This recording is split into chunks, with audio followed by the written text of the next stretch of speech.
How many within the first 5 games? That's what I want to know. Holy cow. Unbelievable. Tim. All right. Good morning, everybody. Glad to be back home this week. Really proud of our team and how we played last week. I thought, as I've said a couple times, our best game for sure. Guys were incredibly focused and locked in on what we needed to do to play our best game. And I thought all three phases did just that. So good momentum coming out of that game, and that's what our goal is this week, to try to build momentum and add momentum to what we just were able to accomplish down in Atlanta. Again, we're glad we're going to be at home. We've got a huge challenge. As I just said, it's two undefeated teams, division games, and division games are, all the conference games are huge. Division games, when you win one of them, it's like +2 because you have the tiebreaker on them as well. So just a huge game for both teams. They're coming in here incredibly confident. They beat us last year, and so they know they can beat us, and we know they can beat us. So it's going to take a much better performance by us to have a chance to beat these guys. They do a great job. This will be one of the better offenses that we will see all year. This quarterback is a baller, man. He's a good football player. We did not contain him very well last year at all. They play lightning fast, and a million screens and pop passes and the zone, the counter, and the power mixed into it. A lot of quarterback run. Again, all the RPOs and then shots down the field. And we gave up 2 bust touchdowns last year. Just didn't work. Just didn't line up right.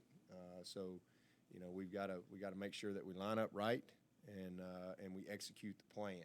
And then you have to do an unbelievable job of maintaining great integrity in your rush lanes. We did not contain him well last year in the defensive line at all, consistently enough. So a big challenge for our guys to do a better job than what we did last year as far as, how we squeeze the pocket and how we contain him from the outside in and not let him escape, when we do have good coverage. So just a lot of room for improvement, but this is a good team, man. They got that big number 17 out on the edge. He's a big, long receiver who can get down the field, and they like the 50-50 balls and all that stuff. But again, if you can think of a way to throw a screen, they got it. So they make you run, and they try to get the ball snapped fast, get you out of position. We're going to need our depth in this game for sure. To try to make sure we stay fresh for 4 quarters to get after these guys. But they got good running back, offensive line. They got several guys back. 4 of the 5 starters from last year are back. So a really good group. But it all starts with this quarterback. He's a good football player. He really is. He's a guy that'll have a chance to play after Syracuse for sure. And then flip side defensively, they got 8 or 9 starters back. They've got a lot of experience. They're good up front. They're active, and are doing a really good job in the secondary. Their one safety, I think he leads the conference. I think he's got 4 picks right now. But smart, know what they're doing. They challenge you. A lot of single safety. They'll mix up some of the 2 safety stuff, but they challenge you and try to stop the run. And they've done a good job of that so far. Big challenge for us. Number 10, their returner is a dangerous returner, guy that we're going to have to do a good job of accounting for in our kicking game. But we're excited about it. And, again, really proud of our team, where we are right now, the mindset of our team, and the focus that I've seen, and especially last night, the energy that we had on our practice field in getting ready for our first division matchup. Coach, obviously Trevor will be running out there first. Yep. I know there are a couple days of practice left, but can we expect that both quarterbacks will play kind of like what you've been doing the first 4 games? Yeah, absolutely. I mean, Kelly's done nothing wrong. I mean, he's played well, but it's really no different than our scrimmages and our practices all fall camp. Some scrimmages, Trevor ran out first. Some series, Trevor ran out first. Some Kelly ran out first, and those guys just played. And that was one thing I was really proud of Kelly about all fall camp, is he just focused on him and playing well when he was in there, whether he was with the ones, whether he was with the twos, whether we subbed him in a series, it didn't matter. And he came out a little ahead after camp. And so that's where we were. But competition went on to the field. We've played 4 games now, and you know, it's a difficult thing, man. You know, it's a tough day, but it's just where we are. I've told y'all that many times. You know, if we saw a change, if there was a change, we'd probably all know it. And that's what happened Saturday. And Kelly didn't do anything wrong. He played well. But Trevor just exceeded. I mean, he's really, after 4 games, productivity and just the sheer data. He deserves to run out there first, you know, this game. You know, again, just like we changed it up all fall camp. But that doesn't mean Kelly, you know, doesn't deserve to play. Man, we trust Kelly. We believe in Kelly. Kelly's a great football player. He's the MVP of the ACC championship. This guy started, 18 games or whatever. He's a good football player, and he's already helped us win, and he'll continue to help us win. You know, but that's where we are this week. But we're very fortunate to have 2 guys that can play, you know, because one of them's going to be hot. The chances of them both being cold is probably not real good. So we like where we are, and again, it's really not anything that's not natural because that's the way it's been, you know, all camp. And so I'm excited for Trevor. I think he's earned it, and you know, that's really it. But we're definitely going to continue to get number 2 in there, and I know he'll continue to play well.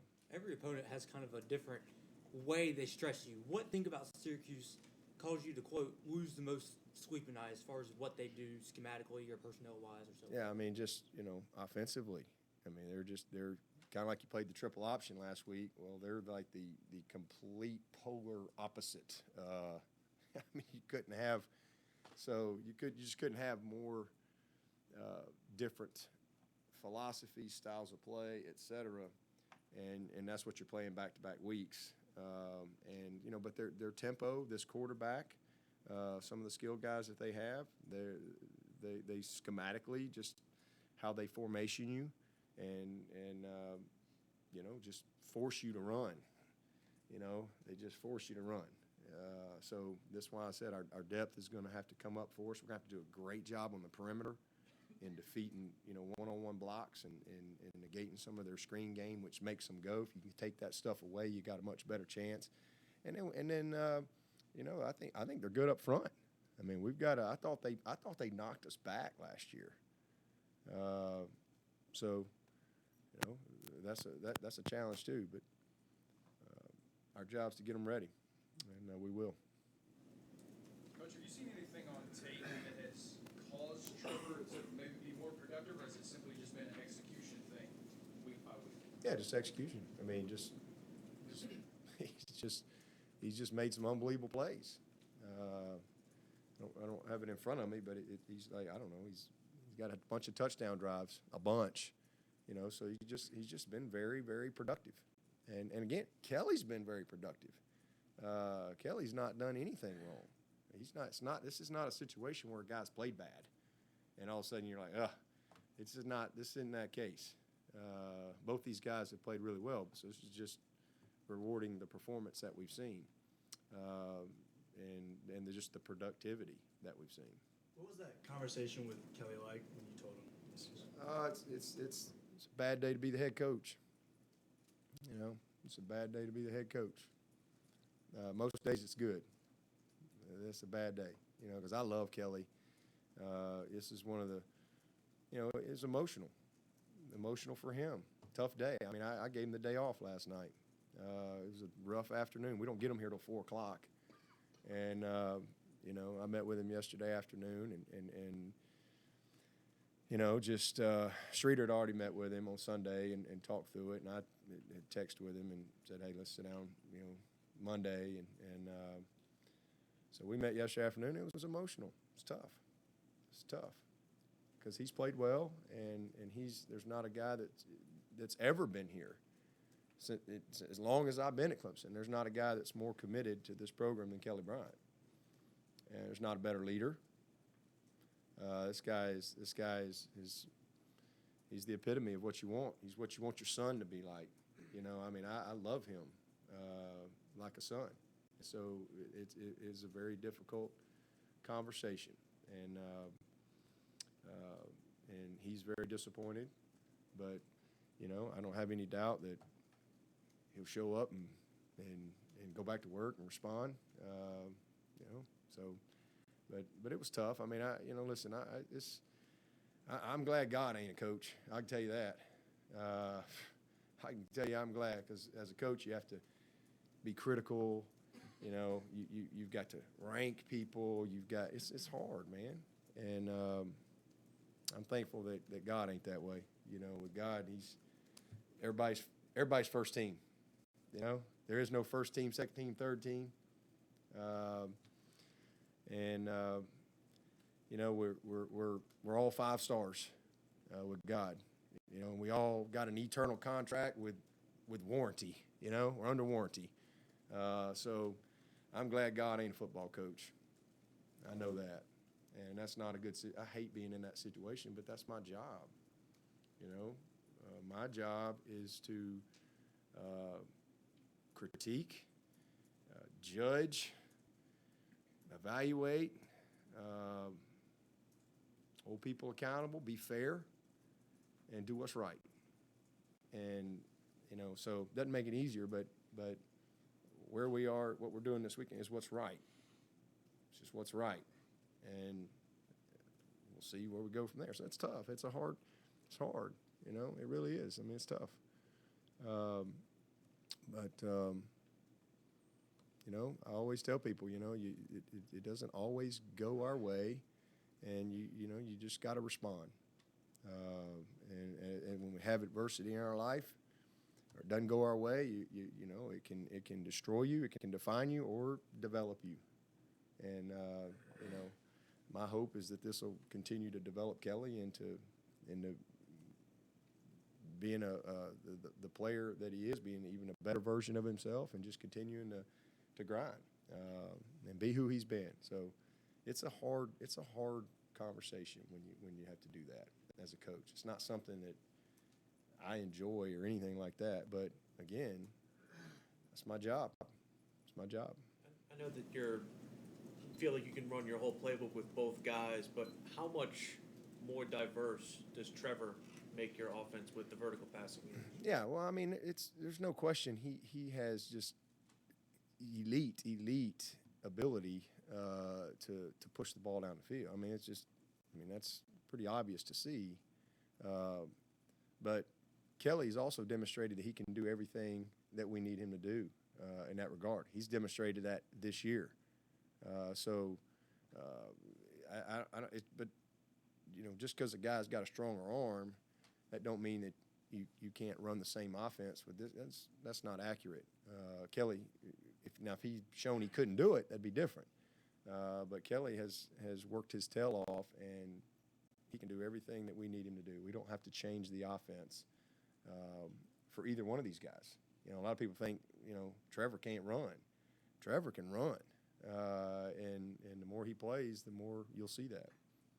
Dabo, was there any, did it enter the thought process or the conversation at all that barring an injury, Kelly could sit the rest of the year and transfer and still have a full year left? Did that come up at all?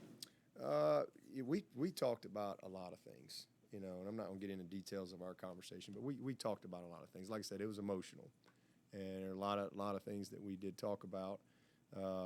And you know what? If I was worried about that, or I was deceitful in some way or something like that, you know, I could have huddled the coaches up and said, hey, let's make sure we start him for Syracuse, and you know, that way he's got no option. You know, that's not how I operate. I don't think like that. I don't operate that way. I mean, I'm just trying to do what's right, and I'm not going to ever apologize for that. But we talked about lots of things.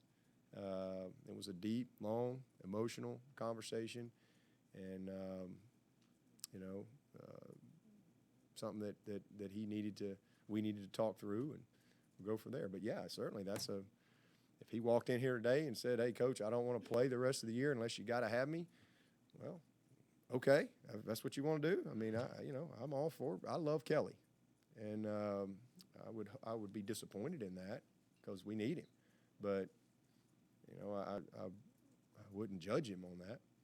Did he convey to you that he might be interested in that? No. We just talked. We just said I talked a lot about a lot of things, again, he's. I don't have any doubt he'll be right here and be ready to go and get back on the horse and ride. What was the mood of the team when you told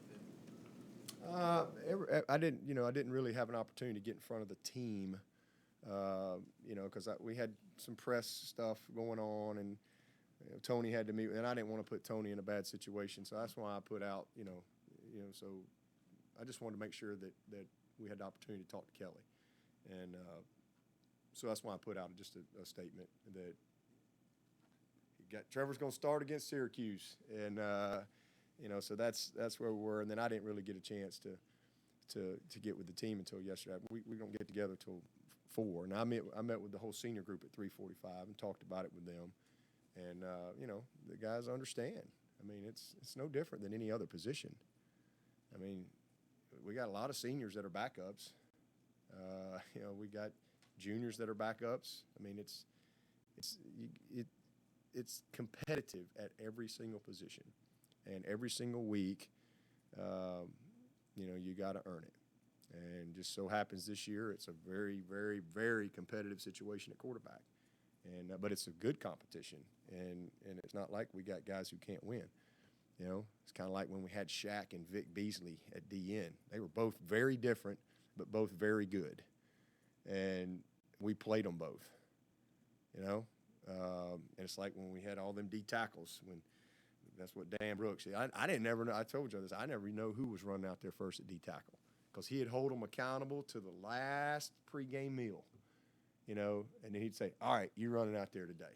Because he wanted every second to count because that's how competitive it was. So we have that at a lot of positions, and our guys understand competition. It's no different at quarterback. It's just more interesting and more public than what's going on at nose guard or at tight end or at wide out or at safety or whatever else, kicker. It doesn't matter. Everybody just wants to talk about the quarterback. Coach, But I get it. Going into Saturday, when you think of last year, is the idea of revenge just as a competitor one that motivates you? No, I mean the idea of a bad memory and a bad taste in my mouth is certainly a motivating factor. But I mean we're not out to get revenge. I mean they won a football game. They outplayed us. They outcoached us. They beat us. This is a new season. But I will say this: when you look back on that last year, for me, I always judge it as bad things happen. Again, how you respond. I mean. You let something define you, destroy you, or develop you. Well, what did our team do last year? We didn't lose another game until the Sugar Bowl against the national champion. We didn't lose another game. I think they lost 5 straight. So, whether it's something great or something bad, I mean, okay, you got to move on. You can't live and go, oh, man, I can't wait to get my revenge 364 days from now, or whatever it is. I think who said? It was one of them basketball guys yesterday. I can't remember. Didn't the NBA just open up? The media day was yesterday. Okay, I saw it. I don't remember which one it was, but one of the basketball guys. He was awesome. He said, man, if you're just sitting around looking at the future, you're gonna trip up on the present. I love that. I love that, man. And so. No, I'm not looking ahead. I don't think about it. I'm just trying to be great in the moment, in the present, and we want to win this game. Not because we lost last year, not to get revenge. We want to win this game because it's a division game, and we want to win the division, and we want to be the best version of the 2018 team. And they're in our way. We don't want to win it because they beat us last year. Yeah, it'd be nice, but that's and it's you don't forget, but that's not the motivating factor. If that's the motivating factor, then we'll be a program like this. Yeah, but when you're trying to prepare for that kind of tempo tempo, is it kind of hard to come up with the ideal between enough preparation and too much in terms of maybe dead legs? It's probably fair. Yeah, I think that's probably fair because, but I've always been a rep guy at practice more than time. A lot of times we get our reps and there's still time on the clock and I blow it. I've always been more in tune to that. But it's hard to prepare for because of how you have to practice. Now, fortunately, we're a tempo team. I don't know what they are. They're a lightning team. We're a up tempo team, no huddle. There's a lot of times they ain't even set and the ball's being snapped. It's unbelievable.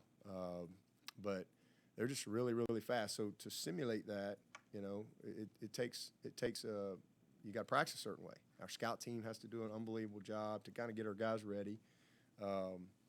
But yeah, you got to be smart. And we're fortunate that we're one of those teams that has some depth.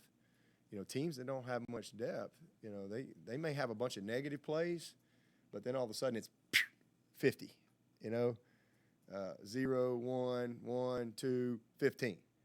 And then next thing you know, you look up and like, dadgum, they've run 90 plays. So our depth will have to come through for us in this ball game. And our crowd, and the noise that we create here at Death Valley, I think is a factor too, because you still got to communicate, and hopefully our noise will help us a little bit, maybe slow them down a little bit from a communication standpoint.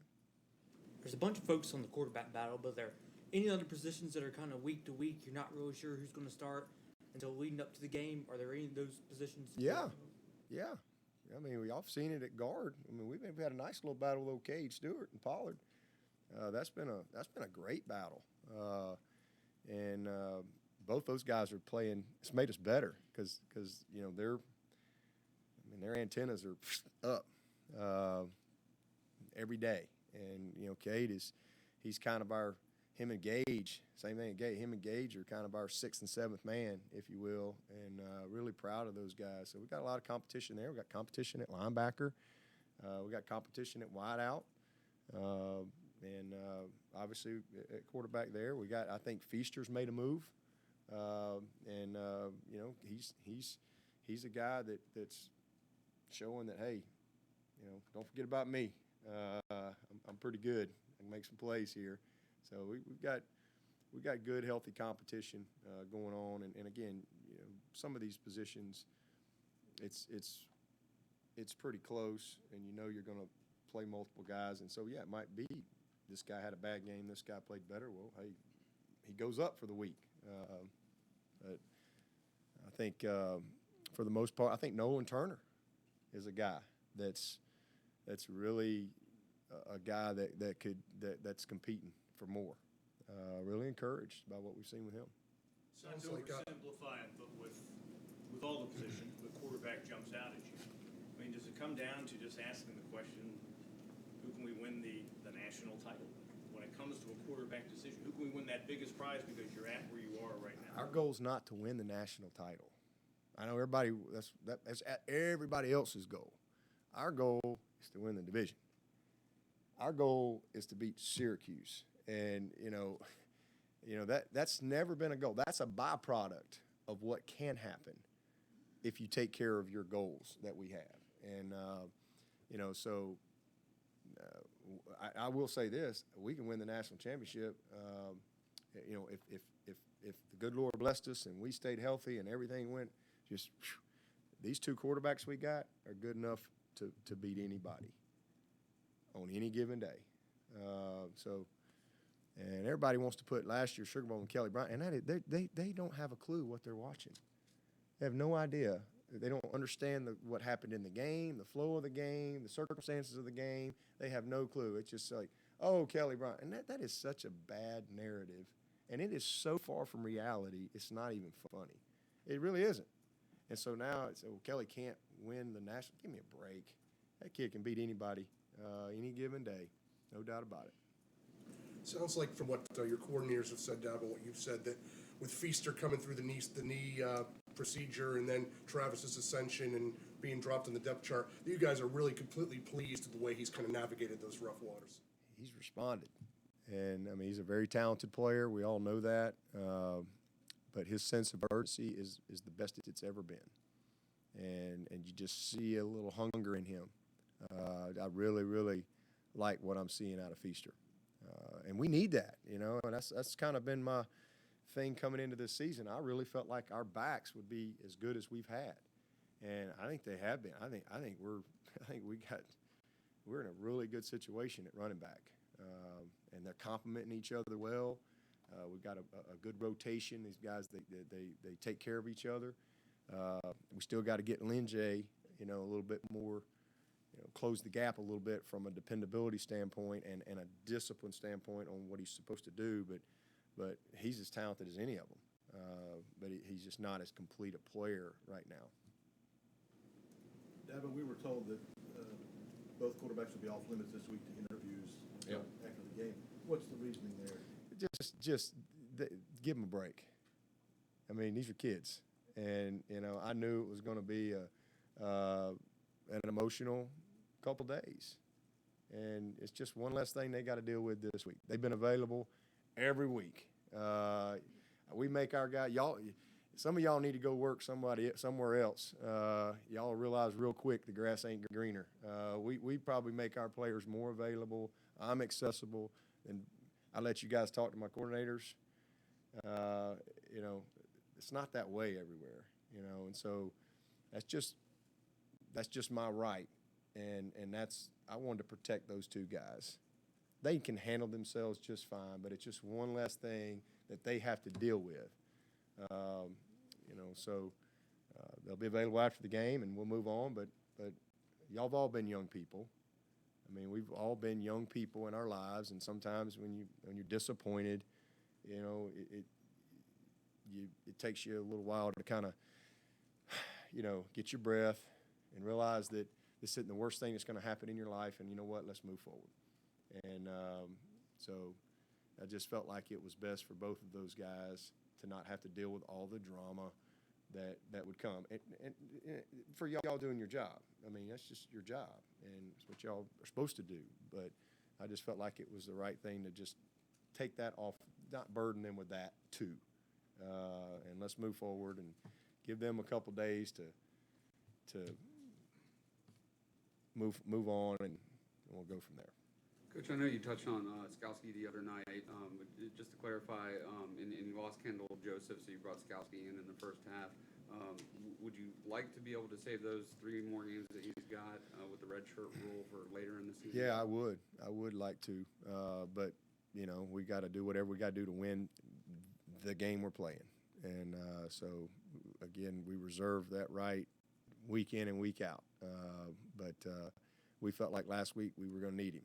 And we felt like it was an easy game for him to get ready to play in. And so that's why we did that. So we ideally, yes, our whole objective is to try to get a year back for him. We think he's an elite football player, and we really want to get a year back. And he'd like to do that. But, you know, at the end of the day, we got to do what's best for the team. So it could change. Hopefully it works out the way we all want it to. But it's really kind of a week-to-week basis.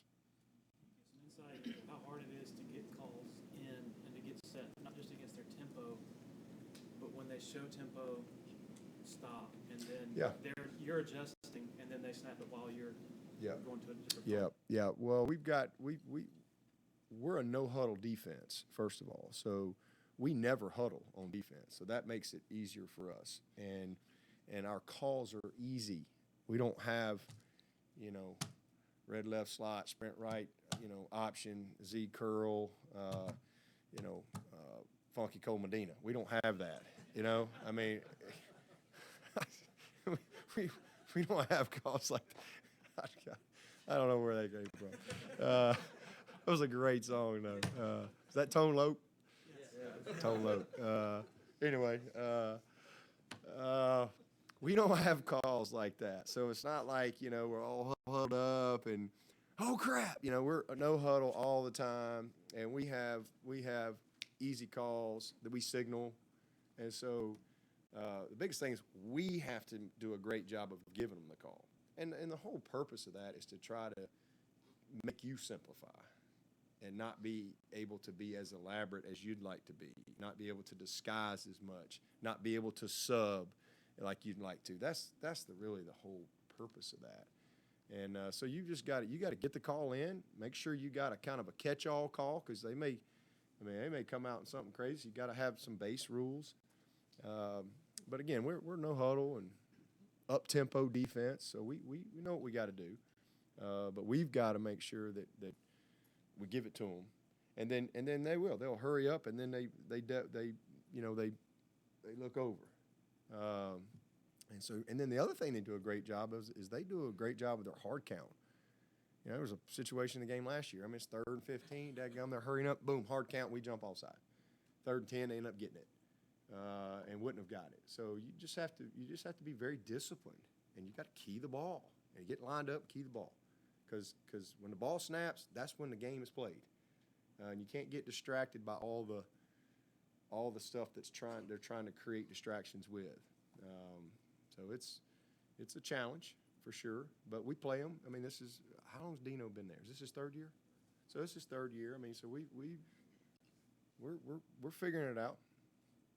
Playing Syracuse every year, how have you seen them evolve from 2016 to now? One more time. Playing Syracuse for 3 years in a row, how have you seen them evolve from 2016? Oh man, well they're 4-0. They're 4-0. And they're undefeated in this division. So I'd say that Dino's done a great job of trying to build a good culture. I think he's recruited some guys in there, especially in the trenches, that are giving them more of a chance to compete and be more consistent. I mean, I can't imagine that when it's all said and done that, you know, this isn't going to be their best team in their best year since he's been there. I don't remember what he did his first year. What did they do their first year? I don't know. Won 4 games. Well, he's gonna beat that. If that's last year, they didn't. I mean, they win. Maybe 3 or 4. This will be their best team. I think it's his best team. So I think he's been built into this. Really like Dino. I think he's a heck of a coach. He's a great energy guy. I think his team responds to his personality, and he's got a good coaching staff. But I think he knows the fit at Syracuse, and he's got some good pieces in there. And they have an identity, you know. I think you got to have an identity too. I think they know who they are, and they recruit to that and stay true to that. And I think that this is the best team we've seen in his 3 years. You alluded to it a little bit with the Skalski answer, but how is your team health-wise, and do you think you'll get Kendall back this week? Yeah, I do. He's back in practice today. He practiced last night, and he's a full go today too. So hopefully we won't have any setbacks or anything like that. And Trey, same thing. He was a little banged up, but he's back in there as well. So we're in a good spot, you know, team-wise. You know, but as y'all know, crazy things can happen. I mean, I don't know till Thursday that I don't have Kendall Joseph. And I'm like, holy cow. So anything can happen when you're going out there and you're in pads on Tuesdays and Wednesdays, and you don't even have to be in pads. Somebody can pull something, but we're in a really good spot right now. The biggest issue I have right now is Noah DeHond. Noah has been out a little while, and he's had a little nerve thing, and they've done a couple nerve blocks, and it hasn't helped. So he's probably going to be done for the season. Because we're probably going to have to do a surgery on him, you know, so that's probably our biggest issue, because he was a guy we were hopeful that could really take a good step forward. He's just a redshirt freshman. He's got a lot of football down the road, but hopefully, and I guess with the new rule, he could even get this year back. If you've been redshirted and then you lose a year due to injury, I think he could even get it back. So he's a guy that hopefully he's got a whole lot of football in front of him, but was a guy that I was kind of looking forward to getting some experience this year. He's a mountain of a man, but, you know, we got to get him healthy.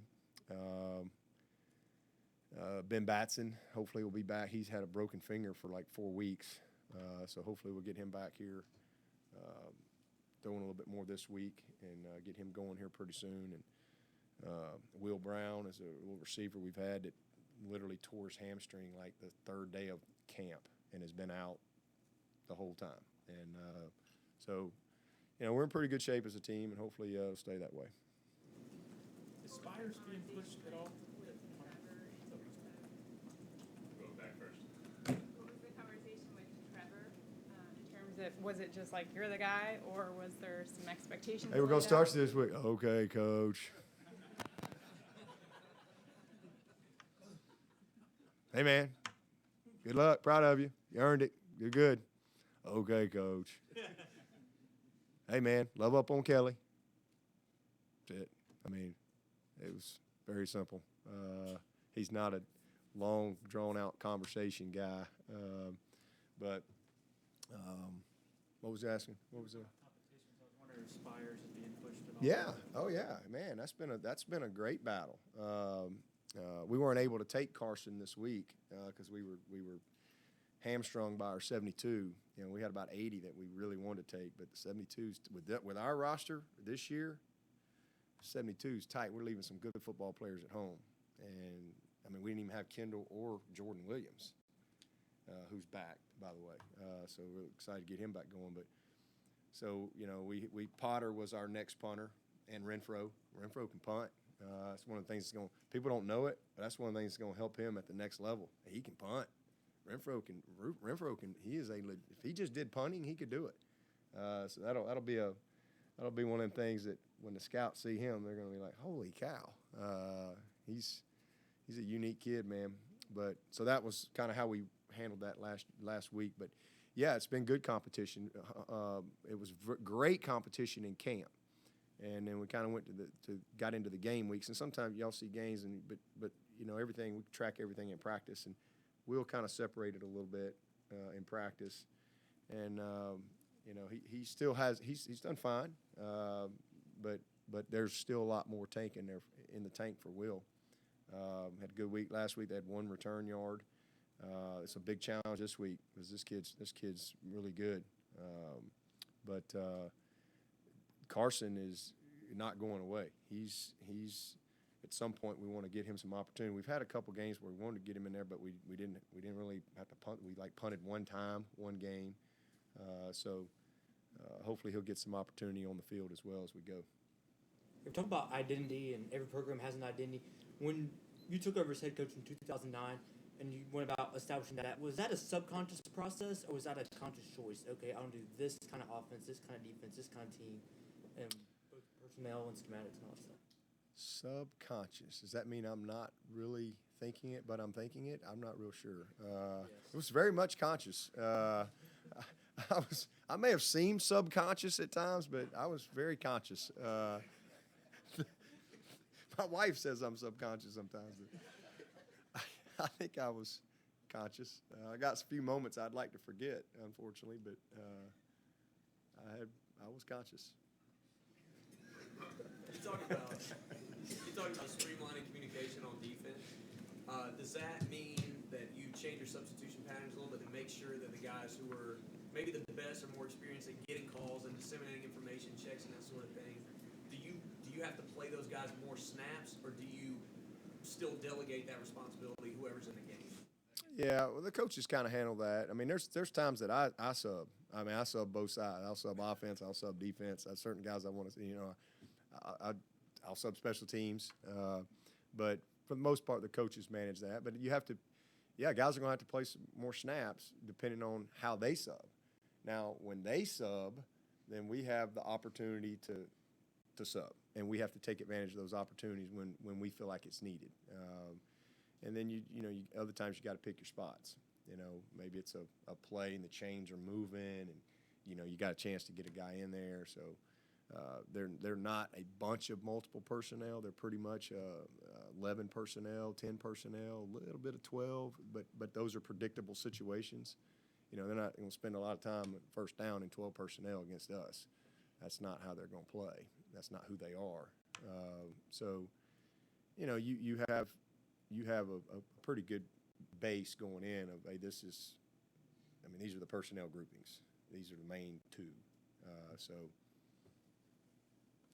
And then you get situations, maybe it's third and longs where they probably going to sub. So you have an opportunity to sub, but we're going to have to do a great job matching them for sure.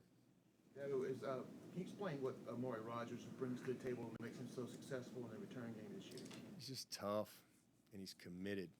He's a grinder. He's one of the hardest workers we have on this team. He's incredibly committed to being great. He's got unbelievable practice habits. He's very cerebral, smart football player, and he's big and strong and fast. And he's just got he's a unique body type. He's hard to handle, man. He's explosive, very hard to press because he's so explosive and he's so strong.